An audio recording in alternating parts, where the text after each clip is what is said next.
À Nice Acropolis se déroule aujourd'hui les 12e entrepreneuriales. Ce salon organisé par l'Union pour l'entreprise, la Chambre de commerce et la métropole vise à soutenir les entrepreneurs avec notamment des conseils à la création. Il y a 2 ans, les dirigeants de Solar Games en ont bénéficié. Ces Niçois ont pu lancer leur société de conception de programmes pédagogiques basés sur des jeux vidéo. Pascal Varnier, Pierre-Olivier Casabianca.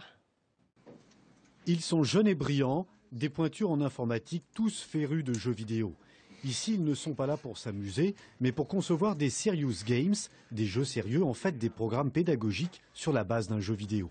Exemple, sur cet écran, le joueur fait du surf des neiges, un programme éducatif réservé aux élèves des écoles primaires. Il va non seulement s'amuser en faisant quelques slaloms et quelques sauts, mais en même temps, il va y avoir des checkpoints où il va devoir s'arrêter et répondre à des questions. Donc, par exemple, il va devoir s'arrêter pour remettre de la crème pour ne pas prendre des coups de soleil, ou répondre à des questions sur qu'est-ce qu'il faut manger ou ne pas manger quand on arrive en bas de la piste de ski, par exemple.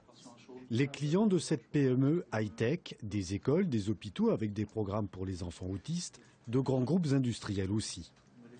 Ça peut être justement une formation, un client qui doit faire une formation dans un domaine bien précis, comme par exemple la facturation ou ce genre de choses-là, plutôt que de faire une formation traditionnelle, peu dynamique et peu motivante. On va mettre en place, on va trouver des mécaniques de jeu qui vont permettre de faire passer les messages de formation, les objectifs pédagogiques, mais d'une manière beaucoup plus ludique. À l'origine, en 2011, les 2 cofondateurs se sont présentés aux entrepreneuriales, le salon des services aux entreprises. Ils y ont trouvé tous les conseils et appuis nécessaires pour créer leur société.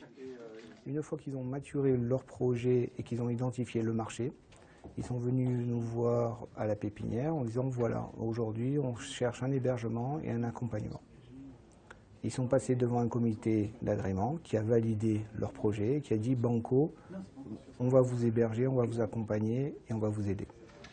Avec ses 6 développeurs et infographistes, la petite entreprise niçoise voit désormais les choses en grand. Déjà des dizaines de clients dans 5 pays d'Europe et depuis peu, une percée sur le marché américain.